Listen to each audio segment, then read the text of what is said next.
தலைப்பு: ஆதாம் முதல் சீயோன் வரை, இளைய வயதினருக்கான ஆதியாகமம் முதல் வெளிப்படுத்தின விசேஷம் வரையிலான வேதம். பக்கம் 101. பாடம் 51. தலைப்பு: பாபிலோனின் வீழ்ச்சி. ஆதார வசனம்: ஏசாயா 55ஆம் அதிகாரம் 11ஆம் வசனம். என் வாயிலிருந்து புறப்படும் வசனமும் இருக்கும். அது வெறுமையாய் என்னிடத்திற்கு திரும்பாமல், அது நான் விரும்புகிறதை செய்து நான் அதை அனுப்பின காரியமாகும்படி வாய்க்கும். ராஜாவாகிய நேபுகாத்நேச்சர் பெருமை நிறைந்தவனானான். பூமியை ஆட்சி செய்பவனாக எண்ணி தன்னைப் போல் ஒரு பெரிய சிலையை நிறுத்தினான். அந்த சிலையை அனைவரையும் சிரம் தாழ்த்தி வணங்கி தொழுது கொள்ளும்படி கட்டளையிட்டான். இந்த சிலையை வணங்க மறுப்பவர்களையும் எரியும் அக்கினி சூளையில் போடும்படிக்கு கட்டளையிட்டான். பாபிலோனிய ராஜ்யத்தில் தானியேலும் அவருடைய 3 எபிரேய நண்பர்களும் சிறந்த ஊழியக்காரர்களாக இருந்ததினால் நேபுகாத்நேச்சர் மிகுந்த மகிழ்ச்சி அடைந்தான். இவர்கள் இந்த சிலையை வணங்க மறுப்பார்கள் என்று அவன் எதிர்பார்க்கவில்லை. இவர்கள் தேவனை நேசித்து ராஜாவுக்கு உண்மையாக பணிபுரிந்தார்கள். ராஜா மிகவும் கோபம் அடைந்து அக்கினி சூளையை 7 மடங்கு சூடாக்கி அதில் அந்த எபிரேயர்களை தூக்கி போட்டார்கள். அவர்களை கட்டி அந்த அக்கினி சூளையில் போட்ட சேவகர்களை அக்கினி பட்சித்து போட்டது. தானியேல் 3ஆம் அதிகாரம் 20 முதல் 22 வசனங்கள்.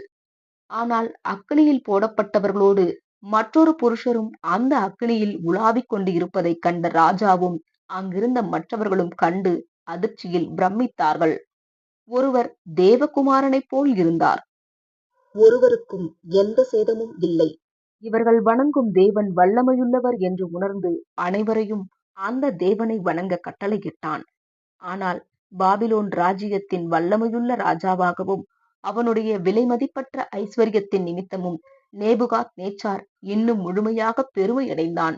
அவன் ஒரு மிருகத்தைப் போலாகி மிருகங்களோடு சஞ்சரித்து மாட்டைப் போல் புல் மேய்ந்தான். அவன் சுயநினைவு திரும்ப 7 வருடங்கள் சென்றது. நேபுகாத்நேச்சாரின் பேரன் பெல்ஷாத்சார் பாபிலோனுக்கு ராஜாவானான். அவனும் மிகுந்த பெருமை உள்ளவனாக இருந்தான். ராஜ்யத்தில் மிகுதியான ஐஸ்வர்யம் இருந்ததால் அதிக சோம்பேறித்தனம் அங்கு காணப்பட்டது. இவை அனைத்தும் பாபிலோனின் வீழ்ச்சிக்கு காரணமாக அமைந்தது. பெல்ஷாத்சார் பாபிலோனின் பிரசித்தியை கொண்டாட தன்னுடைய அதிகாரிகள் 1000 பேருக்கு ஒரு பெரிய விருந்தை ஆயத்தப்படுத்தினான். இவர்கள் புசித்து குடித்து மகிழ்ச்சியாக இருந்த போது மனுஷ கையிருப்பு ஒன்று அரண்மனையின் சுவற்றிலே மெனே மெனே தெக்கேல் உபார்சின் என்ற வார்த்தைகளை நெருப்பினால் எழுதியது. ராஜா தானியேலிடம் விளக்கத்தை கேட்டு அறிந்தார். அந்த விளக்கமானது அவருடைய கன்னத்தில் அறைந்தது போல் இருந்தது. தேவன் உன்னுடைய நாட்களை எண்ணி உன் ராஜ்யத்தை முடிவுக்கு கொண்டு வந்தார். நீ தராசிலே நிறுத்தப்பட்டு குறைய காணப்பட்டாய். உன் ராஜ்யம் பிரிக்கப்பட்டு மேதியருக்கும் பெர்சியருக்கும் கொடுக்கப்பட்டது. தானியேல் 5ஆம் அதிகாரம் 26 முதல் 28 வசனங்கள். பாபிலோன் மிக வல்லமையான நாடாக இருப்பதினால் அதை கைப்பற்றுவது மிகவும் கடினமான காரியம் என்று அனைவரும் யோசித்த போது, அந்த இரவில் மேதிய அரசனாகிய கோரேசும் அவருடைய சேனைகளும் காய்ந்து போன ஆற்றில் நடந்து சென்று பட்டணத்தை கைப்பற்றினார்கள். ராஜாவாகிய பெல்ஷாத்சாரை கொன்று போட்டு கோரேஸ் ராஜாவானான். சுவற்றின் மேலிருந்த கையெழுத்தின் அர்த்தத்தை தானியேல் ராஜாவுக்கு விவரித்தார். பாடம் 52. தலைப்பு: தரியு மற்றும் கோரேஸ் ராஜாக்கள். ஆதார வசனம்: தானியேல் 4ஆம் அதிகாரம் 37ஆம் வசனம். ஆகையால் நேபுகாத்நேச்சாராகிய நான் பரலோகத்தின் ராஜாவை புகழ்ந்து உயர்த்தி மகிமைப்படுத்துவேன். அவருடைய கிரியைகள் எல்லாம் சத்தியமும் அவருடைய வழிகள் நியாயமுமானவைகள். அகந்தையாய் நடக்கிறவர்களை தாழ்த்த அவராலே ஆகும் என்று எழுதினான். 70 வருடங்கள் பாபிலோனின் சிறையாக இருந்தபோது 4 ராஜாக்கள் இஸ்ரவேலின் தேவனை பற்றி அறிந்து கொண்டார்கள். மிருகங்களோடு வாழ்ந்த வாழ்க்கையிலிருந்து சுயநினைவு திரும்பி அவன் கண்கள் வானத்திற்கு ஏறெடுத்து இஸ்ரவேலின் தேவனை மகிமைப்படுத்தி புகழ்ந்த ராஜாவாகிய நேபுகாத்நேச்சர் முதல் ராஜா. 2வது ராஜாவாகிய பெல்ஷாத்சார் தேவனுடைய ஆலயத்திலிருந்து எடுத்து வந்த பொன் பாத்திரங்களில் மது அருந்திய போது அன்று இரவில் கொல்லப்பட்டு பாபிலோன் ராஜ்யம் முடிவுக்கு வந்தது. தானியேல் 5ஆம் அதிகாரம் 2 முதல் 4 வசனங்கள் மற்றும் 30ஆம் வசனம். 3வது அந்த இரவில் பாபிலோனை கைப்பற்றிய மேதி அரசனாகிய தரியு அவன் தானியேலை அழைத்து சென்றான். அங்குள்ள அதிகாரிகளுக்கும் பிரபுக்களுக்கும் மேலாகவும் இன்னும் சர்வத்திற்கும் மேலாக தானியேலை ராஜ்யத்தை ஆள வேண்டும் என்று விரும்பினான். தரியு தானியேலின் நேர்மையை பாராட்டி அவரை அதிகமாக நேசித்து ஒரு உயர்ந்த நண்பனாக பாவித்தார். ஆனால் ராஜாவின் இரக்கத்தின் நிமித்தம் மற்ற அதிகாரிகளும் பிரபுக்களும் பொறாமை கொண்டு பகைத்தார்கள்.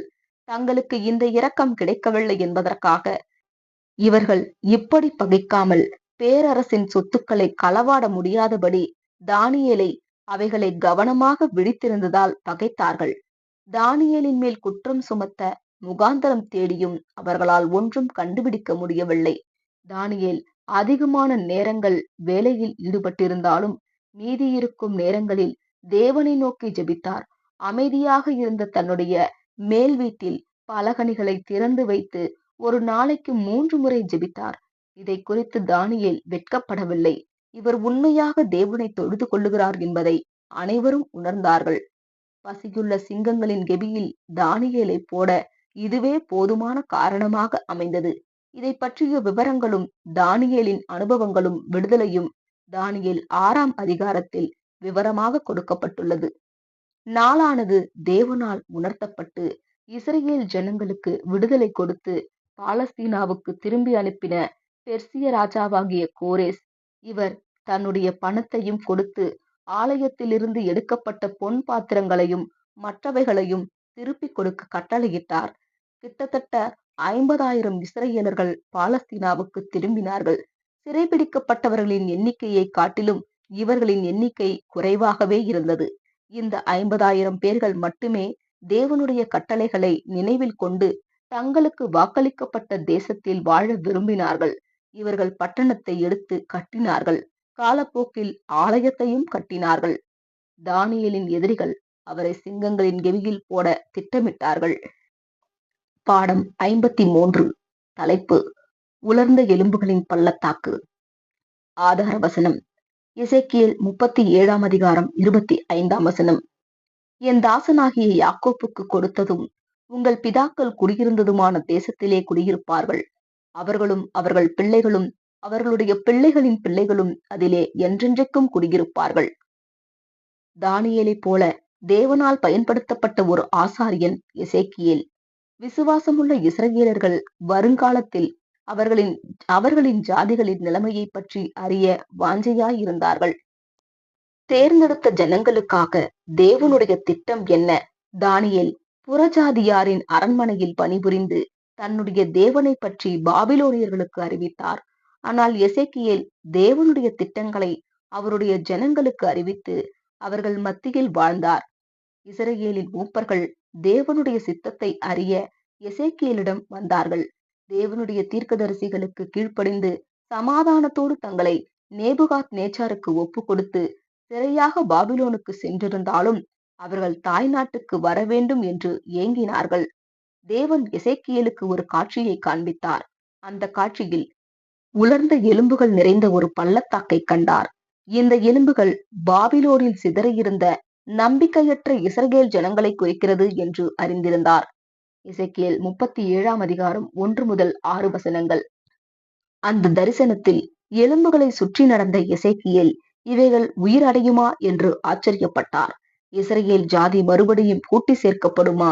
இந்த தரிசனமானது சிதறி கிடந்த எலும்புகள் ஒன்று சேர்க்கப்பட்டு முழு உருவமாகும் நாள் வரும் என்பதை காட்டியது. ஜீவ சுவாசம் அதற்குள் வரும்போது அது உயிரடையும். ஆம், இஸ்ரவேல் தேசம் மீண்டும் உயிரடையும். இவைகள் மிகுந்த குழப்பத்தின் மத்தியில் நடைபெறும். இடி முழக்கங்களும் பூமி எதிர்ச்சிகளும் சுவிசேஷ யுக முடிவில் உபத்திரவ காலத்தில் தேவன் இஸ்ரவேலை மீண்டும் கூட்டி சேர்ப்பார் என்று சித்தரிக்கின்றது. தானியேல் 12ஆம் அதிகாரம் 1 முதல் 4 வசனங்கள். இந்த எலும்புகள் கூட்டி சேர்க்கப்பட்டது என்பதற்கு 1948ஆம் வருடம் இஸ்ரேல் ஒரு தேசமாக அங்கீகாரம் பெற்ற காரியமே ஆதாரமாக உள்ளது. தேவன் சுவிசேஷ யுகத்தின் முடிவில் பல நூற்றாண்டுகளுக்கு முன் எந்த இடத்திலிருந்து சிதறடிக்கப்பட்டார்களோ அதே இடத்திற்கு அவர்களை கூட்டி சேர்த்திருக்கிறார். இது மரித்தோரின் உயிர்த்தெழுதல் அல்ல, மாறாக இஸ்ரவேலர்களின் மரித்த நம்பிக்கை உயிர் பெற்றது. இந்த தீர்க்க தரிசனத்தின் நிறைவேறுதல் இப்போதுதான் துவங்கியுள்ளது. வர இருக்கும் 1000 வருடத்தில் இது நிறைவு பெறும். அப்போது தேவன் அவர்களுடைய கல்லான இருதயங்களுக்கு பதிலாக சதையான இருதயத்தை பொருத்துவார். இது உடனடியாக நடக்கக்கூடிய காரியம் அல்ல. கோபத்தின் மகா நாளிலே வேதனைகள், துன்பங்கள் மூலமாக படிப்படியாக நிறைவேறும். தேவனுடைய நீதியுள்ள கற்பனைகளை கடைபிடித்து அவருடைய ஆசீர்வாதங்களை பெறும்போது இருதயங்கள் மாற்றப்படும். எசேக்கியேல் 11ஆம் அதிகாரம் 19ஆம் வசனம். இஸ்ரேல் தேசம் மீண்டும் உயிர் பெறுகிறது. மேலும் 1948ஆம் வருடம் தனி நாடாக அங்கீகரிக்கப்பட்டது. பாடம் 54. தலைப்பு: மாம்சமாக்கப்பட்ட லோகோஸ் வார்த்தை. ஆதார வசனம்: யோவான் 1ஆம் அதிகாரம் 14ஆம் வசனம். அந்த வார்த்தை மாம்சமாகி கிருபையினாலும் சத்தியத்தினாலும் நிறைந்தவராய் நமக்குள்ளே வாசம் பண்ணினார். அவருடைய மகிமையை கண்டோம். அது பிதாவுக்கு ஒரே பேரானவருடைய மகிமைக்கு ஏற்ற மகிமையாகவே இருந்தது. நீண்ட காலங்களுக்கு முன் இயேசு இந்த உலகத்தில் வாழ்ந்தார். அவர் பரலோகத்தில் ஆவியின் ஜீவியாக தன்னுடைய பிதாவாகிய யெகோவா தேவனோடு இருந்தார். அவர் லோகோஸ் என்றும் அழைக்கப்பட்டார். இந்த கிரேக்க வார்த்தைக்கு வார்த்தை அல்லது வாய்மொழி என்று அர்த்தமாம். வசனங்கள் அவரை ஆல்பா மற்றும் ஒமேகா என்றும் அழைக்கிறது. வெளிப்படுத்தல் 21ஆம் அதிகாரம் 6ஆம் வசனம் இதற்கு தொடக்கம் மற்றும் முடிவு என்று பொருள்படும். தேவனுடைய நேரடி சிருஷ்டிப்பில் அவரே முதலும் கடைசியுமானவர். வெளிப்படுத்தல் 22ஆம் அதிகாரம் 13ஆம் வசனம். தேவனுடைய கட்டளையின்படி அற்புதமான உலகங்களையும் ஜீவராசிகளையும் சிருஷ்டித்தார். தேவனை தவிர மற்ற அனைவரையும் விட அவர் அதிகமான வல்லமையும் திறமையும் கொண்டிருந்தார். தேவனுடைய திட்டங்களுக்கு எதிராக அவர் என்றுமே செயல்பட்டதில்லை. மேலும் தேவனுடைய சித்தத்தை செய்வதில் அவர் மிகுந்த மகிழ்ச்சி அடைந்தார். தேவனுடைய நேசகுமாரன் லோகோஸ் தேவனுடைய சாயலாக இருக்கிறார் என்று கொலோசையருக்கு எழுதின நிருபம் 1ஆம் அதிகாரம் 15 முதல் 18 வசனங்கள் விவரிக்கின்றது. தேவனுடைய முதல் பிறப்பு.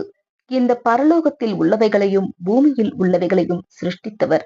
அவர் ஆவியின் ஜீவியாக இருந்தாலும் அழியாமை கொடுக்கப்படவில்லை. அவர் மரிக்கக்கூடியவராக இருந்தார். அவர் அந்த நீண்ட காலங்களுக்கு முன் இந்த பூமிக்கு மனித குழந்தையாக வந்து பூரண மனுஷனாக வளர்ந்து ஆதாமுக்கு பதிலாக அவருடைய ஜீவனை கொடுப்பேன் என்று சொல்லியிருந்தார். இதன் மூலம் ஆதாம் மேலும் மற்றும் மனிதனாக பிறந்த ஒவ்வொருவர் மேலும் இருக்கும் மரண தீர்ப்பும் எடுத்து போடப்படும். லோகோஸ் அழியா நிலைமையில் இருந்திருந்தால் ஆதாமுக்கு பதிலாக அவர் மரித்திருக்க முடியாது. ஒருவருக்குள் ஜீவன் இருப்பதை அழியாமை என்று சொல்லலாம். ஜீவனோடு இருக்க யாரையும் சார்ந்து வாழ வேண்டிய அவசியம் இல்லை. தேவனும் லோகோஸும் ஒருவரையொருவர் அதிகமாக நேசித்தார்கள். இவர்கள் இணைந்து அண்ட சராசரங்களையும் அதில் உள்ளவைகளையும் சிருஷ்டித்தார்கள். இவர்கள் மனிதனை விரும்பி நேசித்து சிருஷ்டித்தார்கள். ஆதியாகமம் 1ஆம் அதிகாரம் 26ஆம் வசனம். புசிக்க வேண்டாம் என்று சொன்ன விருட்சத்தின் கனியை ஆதாம் புசித்து தேவனுடைய கட்டளைக்கு கீழ்ப்படியாமல் போன போது இவர்கள் எவ்வளவு வேதனை அடைந்திருப்பார்கள். எப்படி இருந்தாலும் ஆதாம் இந்த கீழ்ப்படிதலின் பரீட்சையில் விழுந்து போவார் என்று முன்னறிந்த தேவன் அதற்குரிய மீட்பை ஏற்படுத்தினார்.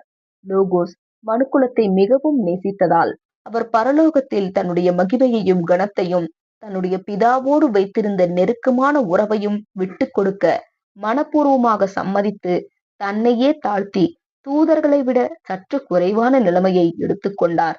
எபிரேயர் 2ஆம் அதிகாரம் 9ஆம் வசனம். இயேசு லோகோஸாக தன்னுடைய பிதாவோடு இருந்தபோது பெற்றிருந்த நிலைமையை மட்டுமே மீண்டும் தரும்படி யோவான் 17ஆம் அதிகாரம் 5ஆம் வசனத்தில் ஜெபித்தார். ஆனால் அவர் முடிவு பரியந்தம் கீழ்ப்படிந்து விசுவாசத்தில் நிலை நின்றதால் தேவன் மகிமையையும் கனத்தையும் மட்டுமல்ல, திவ்ய சுபாவத்தையும் அல்லது அழியாமையையும் பரிசாக கொடுத்தார். இயேசு பிறப்பதற்கு முன் ஆவிக்குரிய ஜீவி லோகோஸ் என்று அழைக்கப்பட்டார். பாடம் 55. தலைப்பு: மிகுந்த சந்தோஷத்தை உண்டாக்கும். ஆதார வசனம்: லூக்கா 2ஆம் அதிகாரம் 10ஆம் வசனம். இதோ எல்லா ஜனத்துக்கும் மிகுந்த சந்தோஷத்தை உண்டாக்கும் நற்செய்தியை உங்களுக்கு அறிவிக்கிறேன். லோகோஸ் ஆவிக்குரிய செல்வாக்கிலும் மகிமையிலும் கனத்திலும் மிகுந்த ஐஸ்வர்யவானாக இருந்தார். ஆனால் அவர் நமது நிமித்தமாக பரிபூரண ஆவிக்குரிய ஜீவியாக இருந்தபோது பெற்றிருந்த அனைத்தையும் விட்டுவிட்டு தரித்திரர் ஆனார். தேவன் அவரின் வாழ்க்கை நிலைமையை மாற்றி மரியாளின் கருவிற்குள் வைத்தார். தேவன் கொடுத்த ஜீவனை மரியாள் போஷித்து வளர்த்தாள். இயேசு பிறந்தபோது தூதர்கள் கம்பீரித்து மேய்ப்பர்களிடம் அவரின் பிறப்பை அறிவித்தார்கள். லோகோஸ் மனிதனாக பிறந்தார் என்று அவர்கள் அறிந்திருந்தார்கள். தேவனுடைய சட்டங்கள் பூரணமாக இருக்கின்றது. ஜீவனுக்கு ஜீவன், கண்ணுக்கு கண், பல்லுக்கு பல். உபாகமம் 19ஆம் அதிகாரம் 21ஆம் வசனம். ஒரு பரிபூரணமாக மனிதன் மட்டுமே தேவனுக்கு கீழ்ப்படியாமல் மரண தீர்ப்பை பெற்ற ஆதாமை மீட்க முடியும். அனைவரும் பாவிகளாகவும் அபூரணராகவும் இருப்பதினால் எந்த சராசரி மனிதனும் ஜீவனை கொடுக்க முடியாது, அல்லது எந்த தூதர்களானாலும் தங்களுடைய ஜீவனை கொடுக்க முடியாது. புறவம் செய்வதற்கு முன் ஆதாம் இருந்த பரிபூர்ண நிலைமையில் உள்ள ஒரு மனிதன் மட்டுமே ஜீவனை கொடுக்க முடியும். 1 தீமோத்தேயு 2ஆம் அதிகாரம் 6ஆம் வசனம், 49ஆம் சங்கீதம் 7ஆம் வசனம். மரணத்தில் இருக்கும் ஆதாமின் இடத்தை எடுப்பதற்கு பூரண மனிதனும் இல்லாதிருக்கும் பட்சத்தில் தேவன் ஒரு பூரண மனிதனை ஆயத்தம் செய்வதற்கு லோகோஸை ஒரு குழந்தையாக உருமாற்றி யூத ஸ்திரீ கன்னி மரியாளிடம் பிறக்க செய்தார். அந்த குழந்தை பரிசுத்தமானதும் பாவமற்றதும் பாவிகளுக்கு விலகினவருமாக இருந்தார். அவர் இயேசு என்று அழைக்கப்பட்டார். இனி அவர் ஆவிக்குரிய ஜீவியாக இல்லாததினால் அவர் இனி லோகோஸாக இல்லாமல் ஒரு அழகான சிறு குழந்தையாக இருந்தார். ஒரு பூரண மனித ஜீவன் இந்த குழந்தை. இயேசு கிறிஸ்து என்ற மனிதனாக வளர்ந்தார். அவர் 30 வயதை கடந்த போது யூத சட்டத்தின்படி வளர்ச்சியடைந்த முழு மனிதனானார். அப்போது அவர் தன்னைத்தான் ஆதாமுக்கு பதிலாக பலி செலுத்தி முழு மனுக்குலத்திற்கும் இரட்சகராவதற்கு தகுதி பெற்றார். இரட்சகா என்பதற்கு ஜீவனை கொடுப்பவர் என்று பொருள்படும். பூமியில் சமாதானமும் மனுஷருக்கு சந்தோஷமும் என்று தூதர்களால் உரைக்கப்பட்ட தீர்க்க தரிசனம் இன்னும் நிறைவேறவில்லை என்று நாம் அறிவோம். இந்த தீர்க்க தரிசனம் குறித்த காலத்தில் அவருடைய ராஜ்யத்தில் பூமியில் உள்ள முழு குடும்பங்களும் ஆசிர்வதிக்கப்படும் பொழுது நிறைவு பெறும் என்பதையும் நாம் அறிவோம்.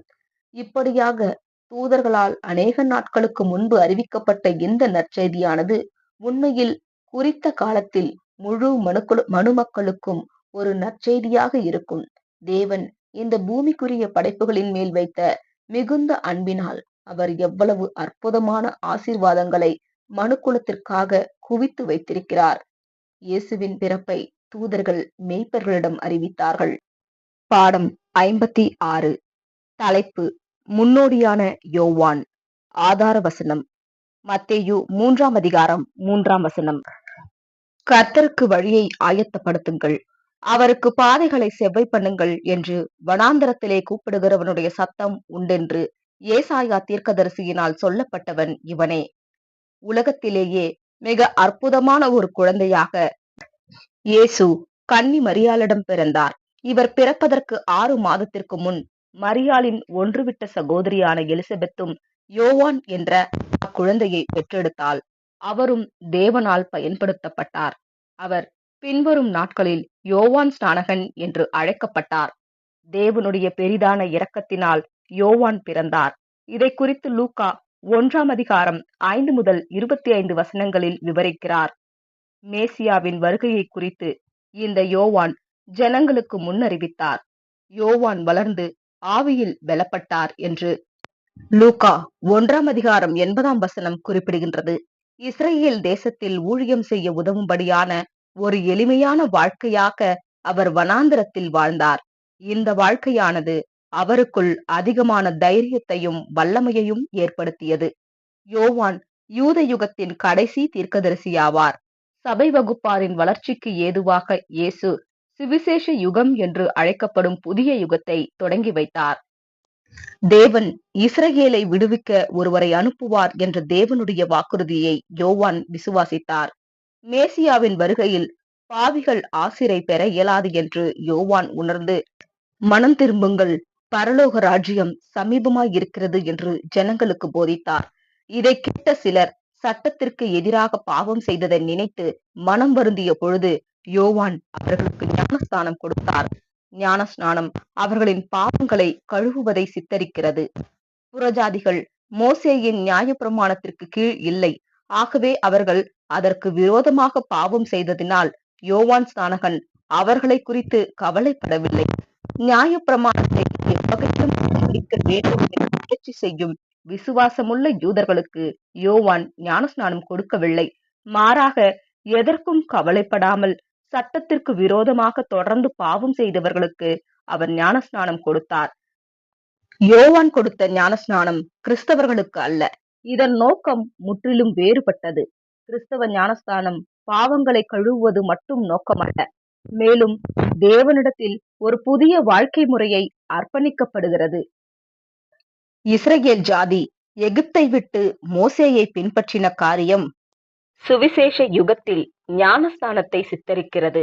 இஸ்ரவேல் மக்கள் தேவனுடைய சித்தத்தை செய்வதற்கு முழு விருப்பத்தையும் தெரிவித்து மோசேயை பின்பற்றி பிளந்து சென்ற சிவந்த சமுத்திரத்தை கடந்தது போல ஞானஸ்நானம் பெற்றவர்கள் தேவனுடைய சித்தத்தை செய்வதற்கு இந்த உலக சந்தோஷங்களை விட்டுவிட்டு முழு விருப்பத்தோடு இயேசுவுக்கு பின் செல்லுகிறார்கள். இயேசு யோவான் ஸ்நானனுக்கு 6 மாதங்கள் இளையவர். பாடம் 57. தலைப்பு இயேசுவின் ஞானஸ்நானம்.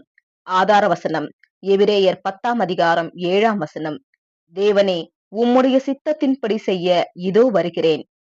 இயேசு ஞானஸ்நானம் பெற யோவானிடம் தன்னை ஒப்புவித்தார்.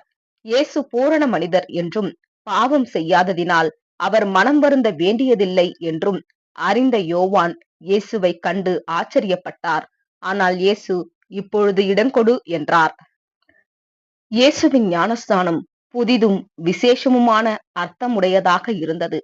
மரண பரியந்தம் அவருடைய முழு வாழ்க்கையை தேவனுக்கு பலியாக தத்தம் செய்வதை அடையாளப்படுத்துகின்றது. யோவான் இதை புரிந்து கொள்ளவில்லை. ஆனால் இயேசு சொன்னபடி அவர் யோர்தானில் ஞானஸ்நானம் கொடுத்தார்.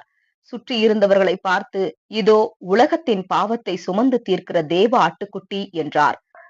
யோவான் 1ஆம் அதிகாரம் 29ஆம் வசனம். இயேசுவின் மேல் புறா வடிவத்தில் பரிசுத்த ஆவி வருவதை யோவான் கண்டார். இவர் என் நேசகுமாரன், இவரில் நான் பிரியமாக இருக்கிறேன் என்ற பிதாவின் சத்தத்தையும் கேட்டார். இயேசு தண்ணீரிலிருந்து வெளியே வந்தவுடன் பரிசுத்த ஆவியை பெற்றதினால் பரலோகத்தின் சத்தியங்கள் இன்னும் தெளிவாக புரிந்தது. மேலும் தேவனுடைய ஆழமான காரியங்கள் சத்தியங்கள் புலப்பட்டது. 1 கொரிந்தியர் 2ஆம் அதிகாரம் 10ஆம் வசனம். இயேசு அவரது 30வது வயதில் முழுகினது முதல் சிலுவையின் மரண பரியந்தம் 3½ வருடங்கள் அவர் ஸ்நானம் செய்து கொண்டார். சொல்லப்போனால் தண்ணீரில் முழுகுவது ஞானஸ்தானத்தின் துவக்கமாகவே உள்ளது. தேவனுடைய சித்தம் செய்ய வேண்டும் என்ற நம்முடைய இருதயத்தின் விருப்பத்தை இது அடையாளப்படுத்துகிறது. லூக்கா 12ஆம் அதிகாரம் 50வது வசனம். இயேசு சிலுவையில் மரிக்கும் போது எல்லாம் முடிந்தது என்று கதறி ஜீவனை விட்டார். யோர்தானில் ஆரம்பிக்கப்பட்ட அவரது மரணத்திற்குள்ளான ஞானஸ்நானம் முடிவு பெற்றது. கிறிஸ்தவர்கள் இயேசுவின் மரணத்திற்குள் ஞானஸ்நானம் பெறுகிறார்கள். ரோமர் 6ஆம் அதிகாரம் 3ஆம் வசனம். ஒரு கிறிஸ்தவன் தண்ணீரிலிருந்து எழுவது தன்னுடைய சகல சுய விருப்பங்களையும் நித்தியமாக புதைப்பதை காட்டுகிறது. முற்றிலும் ஆண்டவருக்காக அர்ப்பணிக்கப்பட்ட ஒரு புது வாழ்க்கையை துவக்குகிறது. இதை ஒருவர் சுயமாக செய்ய இயலாது. ஆனால் இயேசுவின் பலியினாலும் உயிர்த்தெழுதலினாலும் இதற்கு தேவையான உதவிகள் அளிக்கப்படும் என்று வாக்களிக்கப்பட்டிருக்கிறது. ஞானஸ்நானம் பெற்றவர் பரிசுத்த ஆவியின் வல்லமையை பெறுவதினால் சத்தியத்தை புரிந்து கொள்ளுவதற்கும் பகுத்து போதிப்பதற்கும் உதவியாக உள்ளது. 2 தீமோத்தேயு 2ஆம் அதிகாரம் 15ஆம் வசனம். இயேசுவை போல மரணத்திற்குள் ஸ்நானம் எடுப்பதே சபைக்கு உண்மையான ஸ்நானமாகும். தண்ணீரில் முழுகுவது வெறும் அடையாளம் மட்டுமே.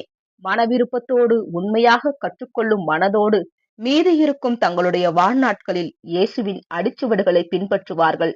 இதில் விசுவாசத்தோடு நிலைத்திருந்தால் இயேசுவோடு முதலாம் உயிர்த்தெழுதலில் பங்கடைவார்கள். ஒரு கிறிஸ்தவன் ஞானஸ்நானம் பெறும் பொழுது ஆண்டவருக்கென்று அர்ப்பணிக்கப்பட்ட புது வாழ்க்கையை துவங்குகிறான். பாடம் 58. தலைப்பு ராஜ்யத்தின் சுவிசேஷம். ஆதார வசனம் தானியேல் 9ஆம் அதிகாரம் 18ஆம் வசனம். என் தேவனே, உம்முடைய செவியை சாய்த்து கேட்டருளும். உம்முடைய கண்களை திறந்து எங்கள் பாழிடங்களையும் உமது நாமம் தரிக்கப்பட்டிருக்கிற நகரத்தையும் பார்த்தருளும்.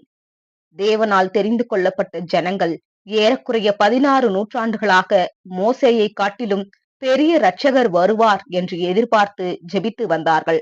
தாவீதை காட்டிலும் தேவனுடைய இருதயத்திற்கு இன்னும் பிரியமான அல்லது சாலமோனை காட்டிலும் அதிக மகிமையுள்ள ஒரு ராஜாவை எதிர்பார்த்தார்கள். நீண்ட காலமாக எதிர்பார்க்கப்பட்ட இரட்சகரான மேசியா இப்போது அவர்கள் மத்தியில் இருந்தார். யோவான் ஸ்நானகன் மத்தேயு 3ஆம் அதிகாரம் 2ஆம் வசனம், இயேசு மத்தேயு 4ஆம் அதிகாரம் 17ஆம் வசனம் மற்றும் இயேசுவின் சீஷர்கள் லூக்கா 10ஆம் அதிகாரம் 9-11 வசனங்கள் தேவனுடைய ராஜ்யம் சமீபமாய் இருக்கிறது என்று பிரசங்கித்தார்கள். ஆனால் அநேக யூதர்கள் இதை நம்பவில்லை. தேவனுடைய வாக்குத்தத்தங்களை நினைவு கூறுவதற்கு அநேகருக்கு நேரம் இல்லாமல் போனது. தேவனுடைய ராஜ்யத்தின் திட்டத்தில் சிலர் பொருந்தக்கூடாதபடி மிக சுயநலம் உள்ளவர்களாக இருந்தார்கள். அவர்களின் நாட்களில் இருந்தது போல மிக வல்லமையுள்ள ஐஸ்வர்யமுள்ள ஒரு ராஜாவை விரும்பினார்கள். குடியிருக்க இடமில்லாத ஒரு ஏழை ஆசாரியனுடைய குமாரனை அவர்கள் பின்பற்ற விரும்பவில்லை. மத்தேயு 8ஆம் அதிகாரம் 20ஆம் வசனம். இயேசு அவருடைய சொந்த ஜனங்களுக்காக வந்தார். ஆனால் அவர்கள் அவரை நிராகரித்து சிலுவையில் அறைந்தார்கள். ஆனால் சில யூதர்கள் புரிந்து கொண்டு அவர் சொல்லியவைகளை விசுவாசித்தார்கள். இவர்களுக்கு தேவனுடைய பிள்ளைகளாய் இருப்பதற்கு வாய்ப்பு கொடுக்கப்பட்டது. தேவனுடைய ஜனங்கள் தேவனால் மிகவும் நேசிக்கப்பட்டவர்களாகவும் அவரால் அதிகமான பராமரிப்பையும் பெற்றவர்களாகவும் இருந்தார்கள். மோசேயின் மூலமாக தேவன் கொடுத்த சட்டங்களை தங்களால் முடிந்தவரை கீழ்ப்படிந்து இவருக்கு பணிந்திருக்க வேண்டும் என்று அறிந்திருந்தார்கள். இப்படிப்பட்ட விசுவாசமும் கீழ்ப்படிதலும் உள்ளவர்கள் தேவனுடைய இரக்கத்தையும் பராமரிப்பையும் பெரும் ஊழியக்காரர் ஆவார்கள். இவர்களே தேவனுடைய குமாரர்களும் இயேசுவுக்கு சகோதரரும் தேவனுடைய வீட்டாரும் ராஜ்யத்திற்கு பங்காளிகளுமாக இருப்பார்கள். பெந்தெகொஸ்தே நாளில் அவர்கள் தேவனுடைய பரிசுத்த ஆவியை பெற்றார்கள். தேவனோடு கிரியை செய்ய தேவையான வல்லமையையும் புரிந்து கொள்ளுதலையும் பெற்றார்கள். சபையின் அங்கத்தினர் ஆவதற்கு யூதர்கள் அபாத்திரராக போனதினால் அவர்களுக்கு கொடுத்த வாய்ப்பு நீக்கப்பட்டு புறஜாதிகளுக்கு அந்த வாய்ப்பு கொடுக்கப்பட்டது. சபையின் 1,44,000 பேரின் எண்ணிக்கை நிறைவடைந்து விட்டால் அதற்கு பங்குள்ளவர்களாகும்படி இனி வேறொருவரும் அழைக்கப்பட மாட்டார்கள். வெளிப்படுத்தல் 14ஆம் அதிகாரம் 1ஆம் வசனம். இவர்கள் சிறுமந்தை என்றும் அழைக்கப்பட்டு இயேசுவோடு 1000 வருடம் ஆட்சி செய்வார்கள். சபை வகுப்பாரை கூட்டி சேர்த்த வேலை முடிந்தவுடன் சுவிசேஷ யுகம் முடிவடையும். இஸ்ரேலின் குருட்டாட்டம் நீக்கப்படும். 1000 வருட யுகத்தின் ஆசீர்வாதம் முழு உலகத்தையும் வந்து சேரும். விசுவாசிகள் தேவனுடைய குமாரர்களாகும்படி இயேசு வாய்ப்பளித்தார். பாடம் 59. தலைப்பு ராஜ்யத்தின் உவமைகள். ஆதார வசனம் மார்க் 4ஆம் அதிகாரம் 11ஆம் வசனம். அதற்கு அவர், தேவனுடைய ராஜ்யத்தின் ரகசியத்தை அறியும்படி உங்களுக்கு அருளப்பட்டது. புறம்பே இருக்கிறவர்களுக்கோ இவைகளெல்லாம் உவமைகளாக சொல்லப்படுகிறது. கிறிஸ்தவர்கள் அல்லாத அநேகர் இயேசுவை ஒரு மிகப்பெரிய போதகராக கருதுகிறார்கள். இவர் போதிக்க பயன்படுத்தின ஒரு முறை உவமைகளாகும். புதிய ஏற்பாட்டில் சுமார் 30 உவமைகள் உள்ளன. நல்லொழுக்க பாடங்கள் அல்லது மத கோட்பாடுகளை எடுத்து காட்டும் சிறு கதைகள்தான் உவமைகள் ஆகும். போதிப்பதற்கு 2 பொருட்கள் ஒப்பிடப்படுகிறது. சிலர் மட்டும் புரிந்து கொள்ள உவமைகளாக போதிக்கப்பட்டது. இயேசு மிக ஆழமான ராஜ்யத்தின் சத்தியங்களை அருமையான சிறு கதைகள் மூலமாக போதித்தார். இவைகளை நாம் வாசித்து ஆராய்ந்து தேவனுடைய திட்டங்களையும் நோக்கங்களையும் இன்னும் தெளிவாக புரிந்து கொள்ளலாம். மத்தேயு 22ஆம் அதிகாரம் 2 முதல் 10 வசனங்கள். ராஜாவின் குமாரனை பற்றி சொல்லப்பட்ட உவமையில் ராஜ்யத்தின் முதன்மையான இடத்தை பெற யூதர்கள் முதல் அழைப்பை பெற்றார்கள் என்று சொல்லப்படுகிறது. அதற்கு பின் அநேக இடங்கள் இருந்தபடியால் அழைப்பு புறஜாதிகளுக்கு சென்றது. அந்நாட்களில் திருமணத்திற்கு வரும் விருந்தாளிகள் அழைப்பிதழோடு கொடுத்த திருமண வஸ்திரத்தையும் தரித்து கொண்டு வர வேண்டும். மத்தேயு 22ஆம் அதிகாரம் 11 முதல் 14 வசனங்கள். திருமண வஸ்திரம் தரித்திராத மனுஷன் விருந்திலிருந்து வெளியேற்றப்படுவான். பாவத்திற்கான கிறிஸ்துவின் பலியை நிராகரிப்பவர்களிடம் இருந்து சத்தியத்தின் வெளிச்சம் நீக்கப்படும் என்பதை இந்த கதை மிக தெளிவாக காட்டுகிறது. இவர்கள் சபையாக இருக்கும் வாய்ப்பை இழந்து விடுவார்கள். மணவாட்டியும் சபையும் மணவாளனும் இயேசுவும் இணையக்கூடிய திருமணத்தின் விருந்துக்கு பங்கு கொள்ள விரும்புபவர்கள் வஸ்திரமான கிறிஸ்துவின் நீதியை தரித்து கொள்ள வேண்டும். இது இயேசுவின் மரணத்தின் மூலமாக அவரை பின்பற்றுகிறவர்களுக்கு தங்களுடைய பாவமான மாம்சத்தை மூடுவதற்காக கொடுக்கப்படும் அடையாளமான சால்வையாகும். இதை நீதிமானாக்கப்படும் நிலைமை என்று அழைக்கிறோம். மத்தேயு 13:46 விலை உயர்ந்த முத்தை பற்றி வாசிக்கிறோம். இந்த முத்து ராஜ்யத்தின் மதிப்பை எடுத்து காட்டுகிறது. எல்லா விலை மதிப்புகளுக்கும் அப்பாற்பட்டதாக இருக்கிறது. நாம் வைத்திருக்கும் விலை மதிப்புள்ள எல்லாவற்றையும் விட இது மதிப்புள்ளதாக இருக்கிறது. தாளந்துகளை பற்றிய உவமையில் இயேசுவை பின்பற்றக்கூடியவர்கள் தங்களுக்குரிய தாளந்துகளுக்கு பொறுப்புள்ளவர்களாக இருக்கிறார்கள். ஒவ்வொரு சீஷரும் தாங்கள் பெற்ற தாளந்துகளை தங்களால் இயன்ற மட்டும் அதை தேவனுக்கேற்ற பணியில் பயன்படுத்த வேண்டியவர்களாக இருக்கிறார்கள். மத்தேயு 25:14-29 கிறிஸ்தவர்கள் அல்லாத அநேகர் இயேசுவை ஒரு மிகப்பெரிய போதகராக கருதுகிறார்கள். பாடம் 60. தலைப்பு 2 உவமைகள். ஆதார வசனம் மத்தேயு 13:3 அவர் அநேக விசேஷங்களை உவமைகளாக அவர்களுக்கு சொன்னார். லூக்கா 15:11-32 சொல்லப்பட்ட உவமையில் அந்த மனிதன் பிதாவாகிய தேவனையும் மூத்த குமாரன் யூத மத குருக்களையும் இளைய குமாரன் ஆவிக்குரிய ஆசீர்வாதங்களை நிர்விசாரமாக எண்ணின யூதர்களையும் அடையாளப்படுத்துகிறார்கள். அவர்களில் சிலர் பாவத்திற்காக மனம் வருந்தியதால் யோவான் ஸ்நானன் ஞானஸ்நானம் கொடுத்தார். இளைய குமாரன் அனைத்து சொத்துக்களையும் இழந்த பின் தன்னுடைய தவறான வழிகளை உணர்ந்து தன்னுடைய தகப்பன் வீட்டுக்கு ஒரு வேலைக்காரனாக திரும்பி போக விரும்பினான். அவனுடைய தந்தை அவனை மன்னித்து அவனை அன்போடு ஏற்றுக்கொண்டதும் அல்லாமல் அவனை கனம் பண்ணும்படி அவனுக்கு ஒரு பெரிய விருந்தை ஆயத்தம் செய்தார். பெருமையுள்ள மூத்த குமாரன் பரிசேயர் சதுசேயர் மதகுருக்கள் தகப்பன் தன்னுடைய சொத்தையும் அன்பையும் பெற தகுதியற்றவனுக்கு கொடுப்பதை பார்க்க விரும்பவில்லை. எப்படி இருந்தாலும் இந்த தகப்பன் தன்னுடைய இளைய குமாரனை மீண்டும் வீடு திருப்பியதில் பெரும் மகிழ்ச்சி அடைந்தார். இந்த தகப்பன் அழகான சால்வை, இயேசுவின் நீதியின் சால்வை, விலையுயர்ந்த மோதிரம், வல்லமையும் அதிகாரமும், பாதரட்சை, சமாதானத்தின் பாதரட்சை, கொழுத்த கன்று, பாவ மன்னிப்புக்கென்று பலி செலுத்தக்கூடிய பலி போன்ற வெகுமதிகளை இளைய குமாரனுக்கு கொடுத்தார். உண்மையில் பொறாமை கொண்டு பெருமையால் நிறைந்து சுயநீதியில் நடந்து வெளிப்புறம் மாத்திரம் தேவனுடைய சட்டங்களை கடைபிடிப்பவர்களை இந்த மூத்த குமாரன் அடையாளப்படுத்துகிறார். இதே பாடம் மற்றொரு உவமையில் லூக்கா 16:19-31 காணப்படுகிறது. யூத ஜாதி ஐஸ்வர்யவானையும் மேஜையில் வைக்கப்பட்ட உணவுகள் தேவனுடைய ஐஸ்வர்யமுள்ள வாக்குத்தத்தங்களையும் ஆசீர்வாதங்களையும் அடையாளப்படுத்துகிறது. அக்காலத்தில் யூதர்களுக்கு மட்டுமே அந்த ஆசீர்வாதங்கள் கொடுக்கப்பட்டது. வாசல் அருகே அமர்ந்து மேஜையிலிருந்து விழும் துணிக்கைகளால் தன் பசியை ஆற்ற ஆவலாயிருந்த ஏழை லாசரு அந்த ஆசீர்வாதங்களின் மேல் வாஞ்சையுள்ள புறஜாதிகளை அடையாளப்படுத்துகிறான். இவர்களுக்கு எந்த விதமான ஆவிக்குரிய ஆசீர்வாதங்களும் கொடுக்கப்படவில்லை.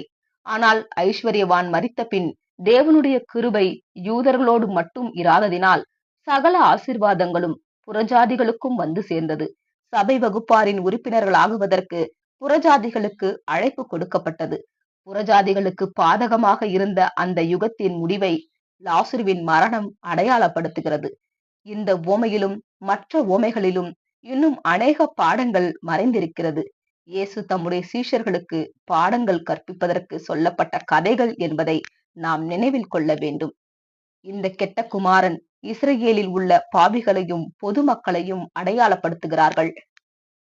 ஆமேன். இதனை தொடர்ந்து வரும் 61வது பாடம் முதல் அடுத்த பாகத்தில் காணலாம். ஆமேன்.